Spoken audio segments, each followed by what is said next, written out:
Hello friends, स्वागत है आप सभी का हमारे चैनल बीटीपी स्टडी पॉइंट में। अब फ्रेंड बात करने वाले हैं पॉलिटेक्निक के एंट्रेंस एग्जाम से रिलेटेड जो आपका यहाँ पे क्रैश कोर्स चल रहा है उसका। दोस्त आज आपका 5वां दिन है, जिसका यहाँ पे शेड्यूल के हिसाब से देखें तो आज आपका केमिस्ट्री का क्लास होगा, जो कि एक खास क्लास है, यहाँ पे फर्स्ट क्लास है, जिसमें हम बहुत से इंपॉर्टेंट पॉइंटों को कवर करने वाले हैं। तो वीडियो को दोस्त आप एंड तक देखिएगा और एक एक पॉइंट को यहाँ पे समझने की आप कोशिश करिएगा। और जो भी यहाँ पे नए स्टूडेंट जुड़े हुए हैं वो चैनल को सब्सक्राइब कर लें, और अभी तक आपने पिछले 4 क्लासेस को नहीं देखा है तो नीचे दोस्त मैं आपको प्लेलिस्ट का लिंक दे दूंगा, वहां से जाकर आप चेकआउट करिए। एक एक क्लासेस को दोस्त अच्छी से आप वहां पे वॉच करिए। आज का क्लासेस दोस्त यहाँ से स्टार्ट करते हैं, एक एक क्वेश्चन को हल कराएंगे और साथ ही वहां से क्वेश्चन से रिलेटेड आपको टॉपिक यहाँ पे कवर कराते हुए चलेंगे। यहाँ पे पूरे आपको 45 डेज, आज आपका 5वां दिन है, जो कि दोस्त बहुत ही ज़्यादा यहाँ पे इंपॉर्टेंट होने वाला है।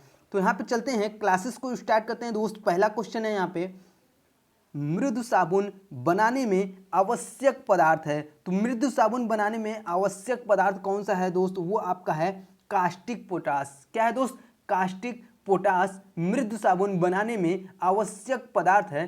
मृदु साबुन जो होता है दोस्त वो आपका अच्छे तेल तथा वसाओं को कास्टिक पोटास KOH से क्रिया करके बनाए जाते हैं, जो आपके साबुन होते हैं। ठीक है, यहाँ पे दोस्त कुछ मैं इंपॉर्टेंट पॉइंट बताऊंगा, जिससे दोस्त आपको क्या करना है, वहाँ पे नोट डाउन करना है, ताकि इंट्रेंस एग्जामिनेशन में आपको वहाँ पे सहायता मिल सके। इंट्रेंस एग्जामिनेशन में आप उसको रिवीजन करके अच्छे मार्क्स ला सकें। यहाँ पे दोस्त पहले पॉइंट पे बात करते हैं। जो आपका कठोर साबुन होता है वो आपका क्या होता है, सस्ते तेल और वसाओं को कास्टिक सोडा NaOH के साथ क्रिया करके बनाया जाता है। कौन सा दोस्त? मैंने आपको बताया, जो आपका कठोर साबुन होता है वो आपका सस्ते तेल वसाओं को कास्टिक सोडा NaOH के साथ क्रिया करके बनाया जाता है। दूसरे पॉइंट पर बात करते हैं। आपने देखा होगा दोस्त, यहाँ पे जो साबुन, कुछ साबुन ऐसे होते हैं जो कि पारदर्शी होते हैं। वो कैसे बनाए जाते हैं? वो आपके क्या होते हैं, उस नहाने के साबुन को एल्कोहल में विलय कर उसे क्या करते हैं, पारदर्शी साबुन प्राप्त किए जाते हैं। कैसा दोस्त? पारदर्शी साबुन वहां पे प्राप्त किए जाते हैं। बात करते हैं दोस्त यहाँ पे तीसरे पॉइंट की, कि साबुनीकरण यहाँ पे क्या होता है। तो तेल और वसा को कास्टिक सोडा विलयन द्वारा जल अपघटन कराने पर साबुन तथा ग्लिसरॉल बनता है। इस क्रिया को हम क्या कहते हैं, साबुनीकरण कहते हैं। फिर से आप सुन लीजिए, तेल या वसा को कास्टिक सोडा विलयन द्वारा जल अपघटन कराने पर साबुन तथा ग्लिसरॉल बनता है। इसी क्रिया को हम क्या कहते हैं, वहां पे साबुनीकरण कहते हैं। तो जितने दोस्त पॉइंट बता रहे हैं, आप एक एक पॉइंट को नोट करिएगा। यहाँ पे जितने मैं पॉइंट बताया सभी पॉइंटों को आप नोट करिएगा, आपके लिए बहुत ही ज़्यादा इंपॉर्टेंट है। यहाँ पे दोस्त चलते हैं अगले क्वेश्चन को, और वहाँ भी दोस्त एक एक पॉइंट को आपको कवर करने वाले हैं। तो सेकेंड क्वेश्चन है दोस्त यहाँ पे, पेयजल में कोलाइडी अशुद्धि दूर की जा सकती है। तो इसका जो करेक्ट आंसर है वो आपका क्या है, फिटकरी से। क्या है दोस्त? फिटकरी से पेयजल में कोलाइडी अशुद्धि दूर की जा सकती है। अशुद्ध जल को पीने योग्य बनाने के लिए उपस्थित कोलाइडी अशुद्धियों को स्कंदन द्वारा हटाया जाता है। किस विधि द्वारा दोस्त? यहाँ पे स्कंदन विधि द्वारा हटाया जाता है। इसके लिए जल में क्या होता है, वहां पे फिटकरी मिलाया जाता है। क्या मिलाया जाता है दोस्त? फिटकरी मिलाया जाता है। ठीक है, यहाँ पे दोस्त कुछ इंपॉर्टेंट पॉइंट की बात करते हैं। तो अगर आपने देखा होगा, बहते जल, अगर आपको घाव लग जाती है तो वहाँ पे उसके रोग के लिए आप क्या करते हैं, वहाँ पे फिटकरी लगाते हैं। क्या दोस्त? वहाँ पे फिटकरी लगाते हैं, या इससे हम ये भी कह सकते हैं कि बहते रक्त पर FeCl3 अथवा फिटकरी लगाने से उसका जो बहाव होता है दोस्त, वो क्या होता है, वहाँ पे रुक जाता है। अब दोस्त जो आपका कोलाइडी होते हैं वो क्या होता है, उनको शुद्ध करने के लिए जो विधि उपयोग की जाती है उसे हम क्या कहते हैं, अपोहन। क्या कहते हैं दोस्त? वहाँ पे अपोहन कहते हैं। कोलाइडो को शुद्ध करने की विधि को हम क्या कहते हैं, अपोहन कहते हैं। यहाँ पे दोस्त बात करते हैं ब्राउनी गति की। तो ब्राउनी गति में जो कोलाइडी कणों की गति होती है वो कैसी होती है, जिग-जैग होती है। कैसी होती है दोस्त? वहाँ पे जिग-जैग गति होती है। किसमें? ब्राउनी गति में कोलाइडी कणों की गति। ठीक है, तो इसका दोस्त जो आपका करेक्ट आंसर था वो आपका ए था। पेयजल में कोलाइडी अशुद्धि दूर करने के लिए किससे दूर की जाती है, वो आपकी फिटकरी से दूर की जाती है। बात करते हैं दोस्त यहाँ पे अगले क्वेश्चन की ओर चलते हैं। तो दोस्त यहाँ पे अगला क्वेश्चन है आपका, भोजन के उस संघटक का नाम बताइए जो शरीर की वृद्धि एवं मरम्मत के लिए अति आवश्यक है। तो यहाँ पे दोस्त जो आपका प्रोटीन है, डी आपका जो प्रोटीन है, प्रोटीन शरीर की वृद्धि एवं मरम्मत के लिए अति आवश्यक है। प्रोटीन क्या है दोस्त, आपका क्षतिग्रस्त ऊतकों की मरम्मत में आवश्यक कोशिकाओं के निर्माण में सहायक होती है। जो आपका ऊतक होते हैं दोस्त, उनके क्षतिग्रस्त के समय जो आपके वहाँ पे कोशिकाओं के निर्माण होता है उसमें आपका सहायक होता है क्या दोस्त, वहाँ पे प्रोटीन। ठीक है, इससे रिलेटेड कुछ पॉइंट जान लेते हैं। तो प्रोटीन है जो दोस्त, वो आपका क्या है, एक अमीनो अम्ल का बहुलक है। क्या है दोस्त, प्रोटीन जो है वो आपका एक एमिनो अम्ल का बहुलक है। प्रोटीन में एमिनो अम्ल पेप्टाइड बंध द्वारा जुड़े होते हैं। किस बंध द्वारा दोस्त, पेप्टाइड बंध द्वारा जुड़े होते हैं प्रोटीन में अमीनो अम्ल। बात करते हैं दूसरा पॉइंट पे, तो हमारे शरीर में मुख्यतः 20 अमीनो अम्ल प्रोटीन संश्लेषण में आवश्यक होते हैं। जो प्रोटीन संश्लेषण की क्रिया होती है उसमें हमारे शरीर में 20 एमिनो अम्ल की आवश्यकता होती है। बात करते हैं दोस्त यहाँ पे अगले क्वेश्चन की। तो इसका दोस्त जो आपका करेक्ट आंसर था वो आपका डी था, प्रोटीन इसका आंसर था। जो कि यहाँ पे अगर आपको वहाँ पे शरीर की जो आपका वहाँ पे क्षतिग्रस्त होता है, ऊतक जो होते हैं वो क्षतिग्रस्त होते हैं, तो उसके पुनः निर्माण के लिए हमें क्या होता है दोस्त, वहाँ पे प्रोटीन की आवश्यकता होती है। तो इसका दोस्त बिल्कुल ही करेक्ट आंसर यहाँ पे डी था।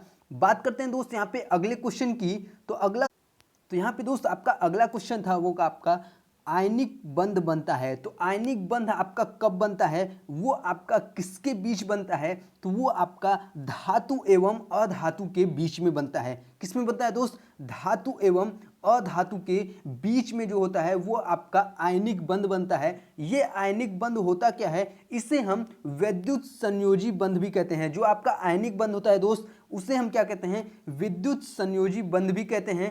या इसका हम अगर डिफिनीशन की बात करें कि विद्युत संयोजी बंध या आयनिक बंध होता क्या है, तो परमाणुओं के मध्य इलेक्ट्रॉनों के पूर्ण स्थानांतरण से बनने वाले बंध को हम आयनिक बंध कहते हैं। ठीक है, क्या मैंने बताया कि परमाणुओं के मध्य इलेक्ट्रॉनों के पूर्ण स्थानांतरण से बनने वाले आयनिक बंध को हम क्या कहते हैं, वहाँ पे आयनिक बंध या हम क्या कहते हैं, विद्युत संयोजी बंध उसी को कहते हैं। यहाँ पे दोस्त कुछ पॉइंट की बात करते हैं। तो पहले पॉइंट की यहाँ पे बात करते हैं, किसी परमाणु द्वारा साझा किए गए इलेक्ट्रॉन को अपनी ओर आकर्षित करने की क्षमता को क्या कहते हैं दोस्त, वहाँ पे विद्युत ऋणात्मकता कहलाती है। क्या कहलाती है दोस्त, विद्युत ऋणात्मकता कहलाती है। दूसरे पॉइंट पे दोस्त यहाँ पे बात करते हैं, अगर हम बात करें विद्युत ऋणात्मकता की, तो सभी अभी तक जितने आपके ज्ञात तत्व हैं उसमें आपका जो फ्लोरीन है, फ्लोरीन तत्व की जो आपकी ऋणात्मकता है, विद्युत ऋणात्मकता है, वो आपका सबसे अधिक है। क्या है दोस्त, फ्लोरीन जो आपका तत्व है उसकी विद्युत ऋणात्मकता सबसे अधिक है। बात करते हैं दोस्त यहाँ पे अगले पॉइंट की। तो दो परमाणुओं के मध्य इलेक्ट्रॉनों की साझेदारी से बना बंध सहसंयोजी बंध कहलाता है। क्या कहलाता है दोस्त, सहसंयोजी बंध कहलाता है। इसमें आपका दो परमाणुओं के मध्य इलेक्ट्रॉनों की साझेदारी से बनता है। बात करते हैं दोस्त यहाँ पे अगले क्वेश्चन की ओर चलते हैं। यहाँ पे अगला क्वेश्चन देखते हैं और एक एक पॉइंट को यहाँ पे कवर कराते हैं। तो अगला क्वेश्चन है दोस्त यहाँ पे, पेट्रोलियम निम्न में से भी पुकारा जाता है। तो पेट्रोलियम आपका किस नाम से इसमें से पुकारा जाता है, तो वो आपका दोस्त यहाँ पे पृथ्वी का तेल, चट्टानी तेल, खनिज तेल, उपरोक्त सभी। तो इसका दोस्त जो आपका करेक्ट आंसर है वो आपका डी होगा, उपरोक्त सभी नामों से यहाँ पे जाना जाता है। इसके दोस्त और भी नाम हैं जो कि मैं यहाँ पे आपको बता रहा हूँ, जैसे आपका क्रूड ऑयल हो गया, कच्चा तेल। दूसरा हो गया धात्विक या खनिज तेल जिसे हम मिनरल ऑयल बोलते हैं। तीसरा बात करते हैं यहाँ पे तीसरा नाम, तो वो आपका है चट्टानी तेल जिसे हम रॉक ऑयल कहते हैं। चौथा है दोस्त यहाँ पे काला सोना जिसे हम ब्लैक गोल्ड कहते हैं। पांचवा है दोस्त आपका द्रव्य सोना जिसे हम लिक्विड गोल्ड कहते हैं। पेट्रोलियम क्या है दोस्त, वो आपका एक प्राकृतिक ईंधन है जो कि पेट्रोलियम क्या है, प्राय प्राकृतिक गैस के नीचे पाया जाता है। क्या दोस्त, प्राकृतिक गैस के नीचे पाया जाता है। यह क्या है, एक आपका प्राकृतिक, यह आपका एक प्राकृतिक ईंधन है।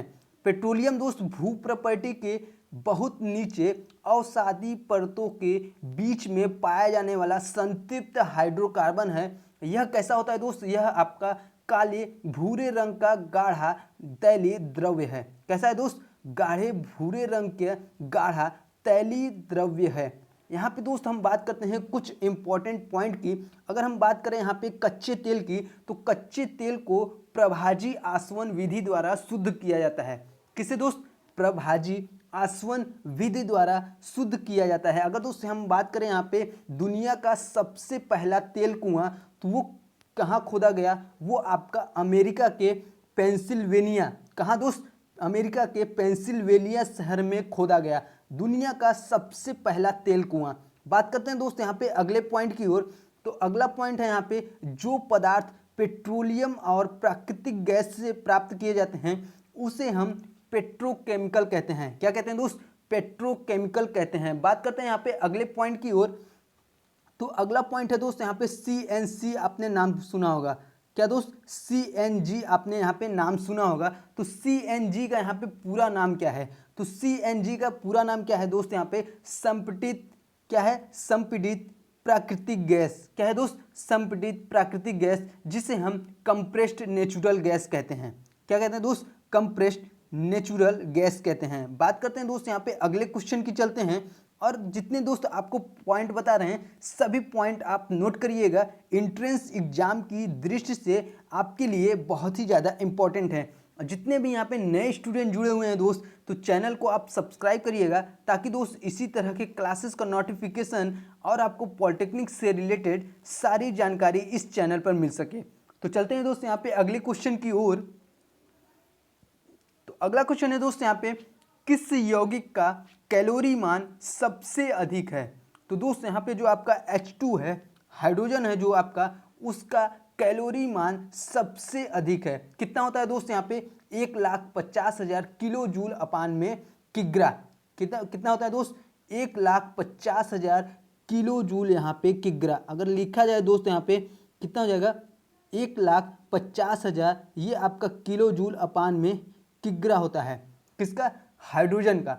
अगर दोस्त हम यहाँ पे बात करें कि कैलोरी मान, तो यहाँ पे आपने देखा होगा कैलोरी मान। तो कैलोरी मान होता क्या है दोस्त? यहाँ पे 1 किग्रा ईंधन के पूर्ण दहन से प्राप्त ऊष्मीय ऊर्जा को हम क्या कहते हैं?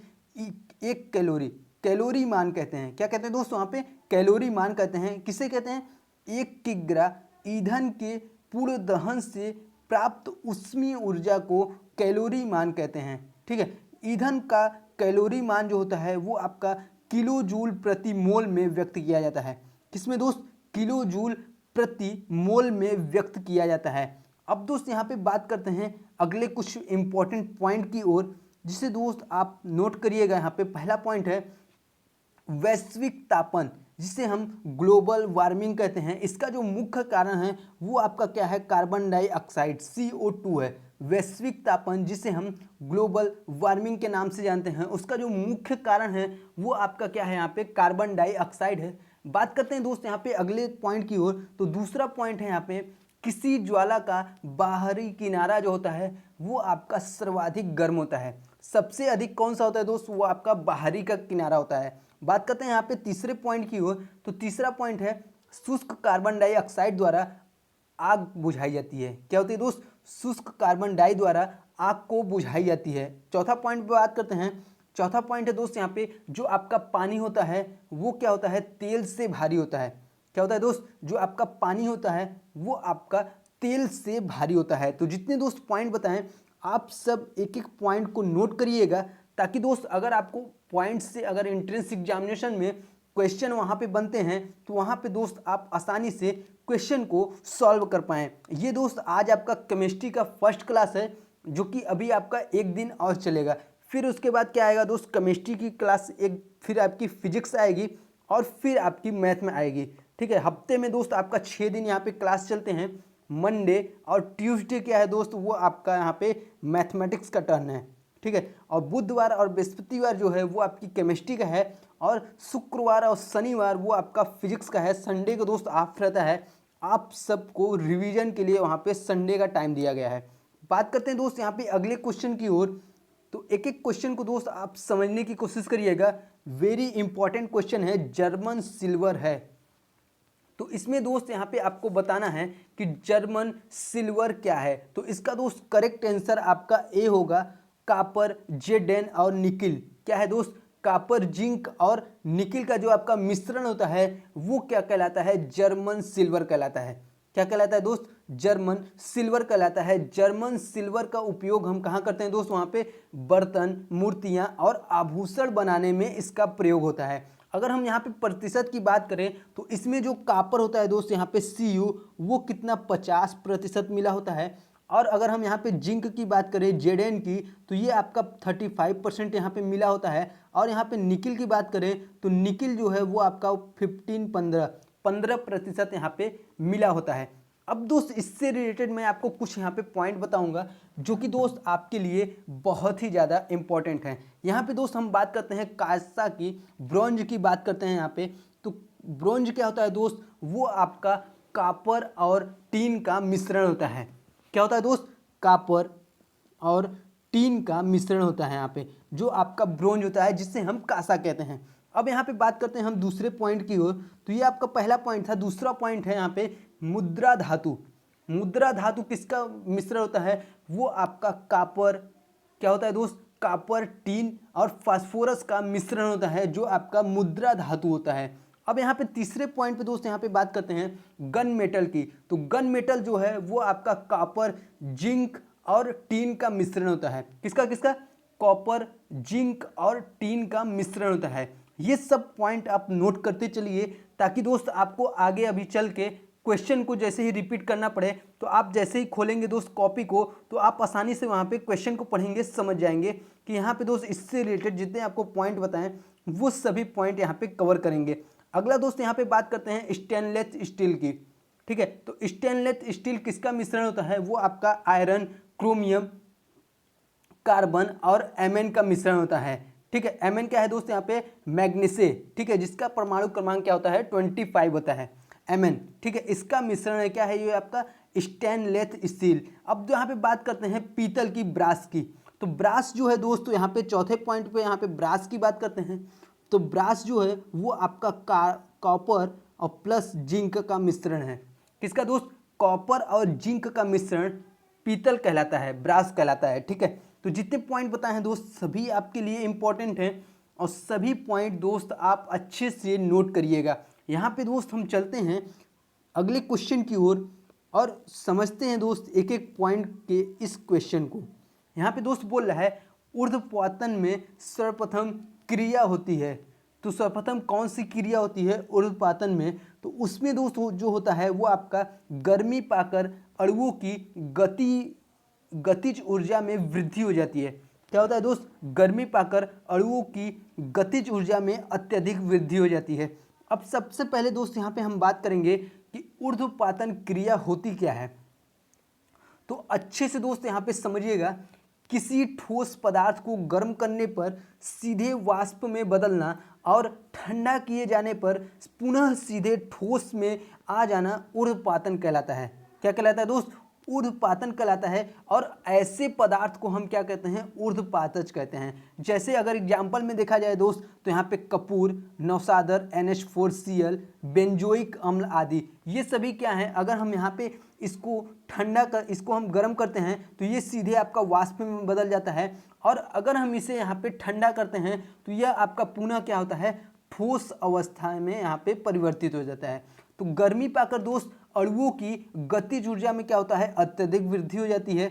एक एक पॉइंट सुनिएगा, गर्मी पाकर अणुओं की गतिज ऊर्जा में क्या होता है दोस्त? वहाँ पे वृद्धि हो जाती है। ऐसे सभी ठोस जिनकी ऊर्ध्वपातज की गुप्त ऊष्मा का मान कम होता है, गर्म करने पर अपनी ऊर्ध्वपातन ऊष्मा का मान प्राप्त कर लेते हैं, तथा इनके अणुओं की गतिज ऊर्जा इतनी शीघ्रता से बढ़ती है कि ठोस जो होते हैं वो आपके बिना द्रव्य में बदले सीधे वाष्प की अवस्था प्राप्त कर लेते हैं। क्या होता है दोस्त? वहाँ पे सीधे वाष्प की अवस्था प्राप्त कर लेते हैं। ये हमारी जो क्रिया होती है वो क्या होती है? ऊर्ध्वपातन की क्रिया होती है। जिसमें क्या होता है, कोई भी आपका ठोस पदार्थ वो सीधे वाष्प में बदलता है, न कि वो आपका द्रव्य के उसमें पदार्थ द्रव्य की अवस्था में आए के बिना ही वो सीधे क्या होता है, वाष्प में बदल जाता है। और हम वाष्प को ठंडा करते हैं तो वो बिना द्रव्य की अवस्था आए हुए ही वो सीधे क्या होता है, ठोस में परिवर्तित हो जाता है। इस प्रक्रिया को हम क्या कहते हैं दोस्त, यहाँ पे ऊर्ध्वपातन कहते हैं। और उस पदार्थ को जो कि हमारा ये क्रिया यहाँ पे करता है उसे हम क्या कहते हैं, ऊर्ध्वपातज कहते हैं। क्या कहते हैं दोस्त, ऊर्ध्वपातज कहते हैं। जैसे हमारा कपूर, नौसादर, बेंजोइक अम्ल आदि। तो यहाँ हम आशा करते हैं सभी पॉइंट दोस्त आपके क्लियर हो गए हैं, सभी आपके डाउट यहाँ पे क्लियर हैं। चलते हैं दोस्त यहाँ पे अगले क्वेश्चन की ओर। अगला क्वेश्चन देखते हैं। यहाँ पे अगला क्वेश्चन है, अंतराणुक बल नगण्य होते हैं। तो अंतराणुक बल दोस्त आपका किसमें नगण्य होता है, वो आपका सी, गैस में जो है वो आपका अंतराणुक बल नगण्य होता है। अंतराणुक बल क्या होता है दोस्त, यहाँ पे आप ध्यान से समझिएगा। सबसे पहले हम यहाँ पे बात करेंगे कि अंतराणुक बल होता क्या है। तो द्रव्य के अणुओं के बीच लगने वाले बल को अंतराणुक बल कहते हैं। क्या कहते हैं दोस्त, अंतराणुक बल कहते हैं द्रव्य के अणुओं के बीच में लगने वाले बल को। यहाँ पे दोस्त बात करते हैं अगले पॉइंट की। तो गैस में दोस्त अंतराणुक बल क्या होता है, नगण्य होता है। ये क्या होता है, गैस में जो अंतराणुक बल होता है वो आपका नगण्य होता है। गैस के अणुओं में अंतराणुक स्थान अधिक होता है और ठोस में क्या होता है, अंतराणुक बल सबसे अधिक होता है। कितना होता है दोस्त, सबसे अधिक होता है ठोस में। अब यहाँ पे बात करते हैं, आपने यहाँ पे जानते होंगे कि पदार्थ के क्या होते हैं, वो आपकी 3 अवस्थाएं होती हैं। कौन कौन सी होती है दोस्त, ठोस, द्रव्य और गैस। क्या होता है दोस्त, ठोस, द्रव्य और गैस। यहाँ पे हम पहली पॉइंट से बात करते हैं इससे रिलेटेड। तो ठोस का आयतन और आकार क्या होता है, वो आपका निश्चित होता है। पहले पॉइंट में सुनिएगा, ठोस का आयतन और आकार निश्चित होता है। दूसरे पॉइंट पे यहाँ पे बात करते हैं तो द्रव्य का आयतन निश्चित होता है किंतु आकार उसका निश्चित नहीं होता है। बात करते हैं दोस्त यहाँ पे तीसरे पॉइंट की। तो तीसरा पॉइंट है, गैस का आयतन और आकार दोनों ही अनिश्चित होता है। कैसा होता है दोस्त, दोनों आपका अनिश्चित होता है, गैस का आयतन और आकार दोनों। यहाँ पे बात करते हैं चौथे पॉइंट की। तो चौथा पॉइंट है, ठोस का घनत्व जो आपका डेंसिटी होता है वो सबसे अधिक होता है। किसका दोस्त, ठोस का घनत्व जो होता है वो आपका सबसे अधिक होता है। तो जितने दोस्त यहाँ पे पॉइंट बताएं, आप सभी पॉइंटों को यहाँ पे क्लियर करिएगा।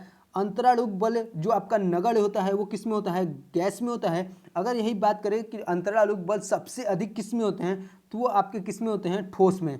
ठीक है, बी इसका करेक्ट आंसर हो जाता है। लेकिन यहाँ पे दोस्त आपको पूछा था कि अंतराणुक बल नगण्य होते हैं तो वो आपका किस में होते हैं, गैस में होते हैं। तो सभी दोस्त पॉइंटों को आप अच्छी तरीके से नोट करिएगा।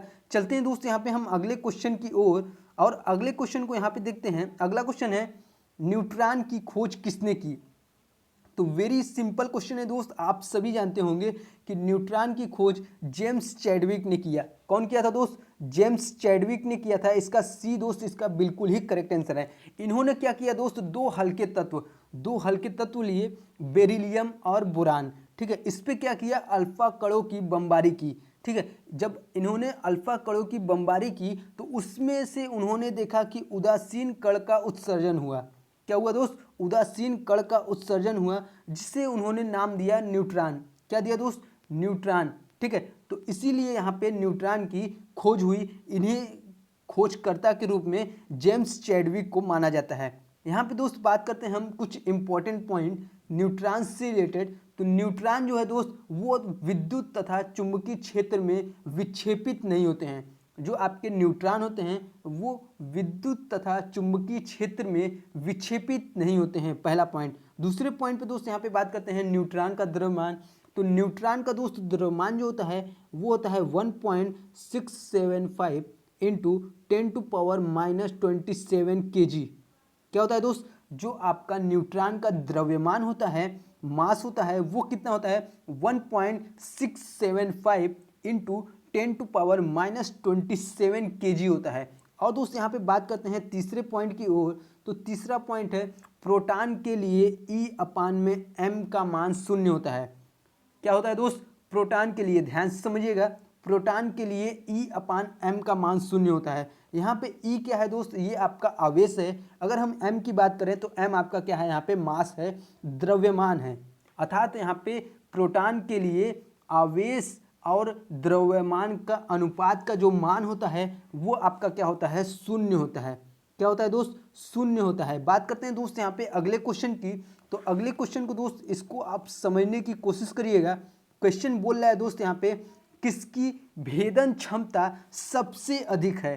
तो यहाँ पे दोस्त जो आपकी गामा विकिरण है, गामा विकिरण, बी दोस्त इसका बिल्कुल ही करेक्ट आंसर होगा। जो आपकी गामा विकिरण है इसकी भेदन क्षमता सबसे अधिक होती है। गामा किरणों की भेदन क्षमता अल्फा कण और बीटा कण से कई गुना अधिक होती है। ये लोहे की 30 सेंटीमीटर मोटी चादर तथा एल्युमिनियम की 100 सेंटीमीटर मोटी चादर को भी पार कर जाती हैं, जो आपके यहाँ पे गामा विकिरण है। इसलिए दोस्त इसकी जो भेदन क्षमता होती है वो आपकी काफ़ी अधिक होती है। यहाँ पे दोस्त कुछ इंपॉर्टेंट पॉइंट की बात करते हैं जिससे दोस्त आपको नोट डाउन करना है ताकि एंट्रेंस एग्जामिनेशन में आपको यहाँ पे सहायता मिल सके। और दोस्त यहाँ पे बात करें जो भी नए स्टूडेंट हैं उनको बता दें, जो आपकी क्लासेस की टाइम है वो मॉर्निंग में 6 बजे, कितने दोस्त, मॉर्निंग में 6 बजे से यहाँ पे आपकी क्लासेस जो हैं वो चलती हैं।